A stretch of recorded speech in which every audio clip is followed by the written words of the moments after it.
Hello, I'm Dina. Welcome back to my channel and thank you. Let's discuss now about whether or not the open rivalry between US and China is going to become an open conflict like the one we saw in Ukraine. The short answer, yeah, sure, the potential is there, but the number of countries trying to avoid this from happening is staggering. So, come on in. Okay, so just as I say, the number of countries having the interest to avoid the open conflict between US and China in Taiwan is quite staggering. The first one, the first country trying to avoid is the United States itself. Sure, if we look back on the position of US, the US has been quite dynamic in its standing on this matter. Last year, it was very frontal. It's still very determined. I would say very forceful, yeah, in trying to show its um, its determination to fight China through military actions. The case in point was the visit that's very controversial from Nancy Pelosi, which immediately pushed China to show force in the Straits of Taiwan, how powerful it can be, and people in Taiwan, especially those working in the Strait area, was halted. They cannot do their activities for a few days, yeah, because of this showdown.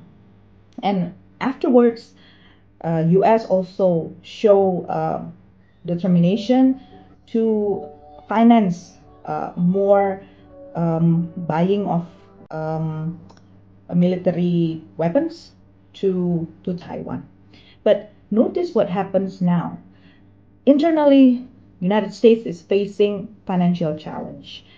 Uh, you follow the occasion in Congress where basically the United States is trying to avoid the threat of federal government shutdown. And this is the 10th time the US is trying to avoid this. The solution is not yet conclusive because at this point, there's only a stopgap spending bill that allows the federal government in the US to run for another 45 days. But that means the negotiation will continue across parties in the US while the economic situation globally is shrinking.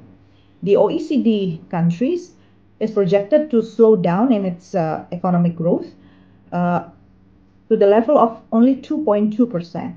And the US economic growth is below that average among the OECD countries, only about 2.1%. So, in my view, US has no particular capacity nor interest to spend their money on war. Number two, UK, ally of US, um, defense ally also through AUKUS. Prime Minister Rishi Sunak last year, November, is openly saying that China is not a threat. So his position is different from Prime Minister Liz Truss, who preceded him as Prime Minister. He particularly said that China is a systemic challenge. By that, he is trying to say that China is an important part to solve some global problems. He particularly mentioned that he wants to engage China to solve climate change problem. So UK will not have the interest to attack a partner he is trying to negotiate with. The other country trying to avoid this, I believe, is Australia, also a defense partner to the United States. China's investment to Australia in 2022 finally, for the first time in 6 years, raised. And the increase of investment from China in Australia is staggering, 142%.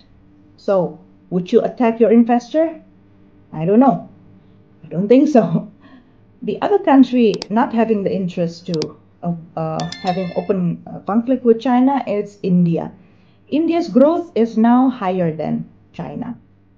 And India is preparing all sorts of alternative connectivity and pathways to its economic trade, so that even if something happened in South China Sea, it will continue being able to tap economic resources from different places around the world and continue growing its economy. But the problem here, India and China are also partners to some economic activities. So if China's economy shrank because of war, India's economy would go down as well. Last but not least, European Union countries, important ally to the United States. And to my view, it's also among, I should say, the ATM machine for the United States. Since the Ukraine war, the economy of EU shrank to some countries quite significantly. Germany's economy, the largest economy in the European Union, its economic growth has been shrinking down to 2.5%. So the problem is Russia, that country that has been sanctioned, in various different layers, ended up racing beyond Germany's economic growth, while Germany is suffering. That's one side of the story. So why would a country that's economically already shrinking be able to finance an open war? Also, the European Union's investment are largely in East Asia and also Southeast Asia. Before the pandemic, EU's investment is largely going to the China, and the number of EU's investment to China is quite amazingly big, large. It's before 2019, EU's investment to China is up to 71% of the entire total investment in China. And by 2019, the number grows even higher, 88%. It's just because of the pandemic and China's policy of closing down its border that made the EU move out some of its business from China.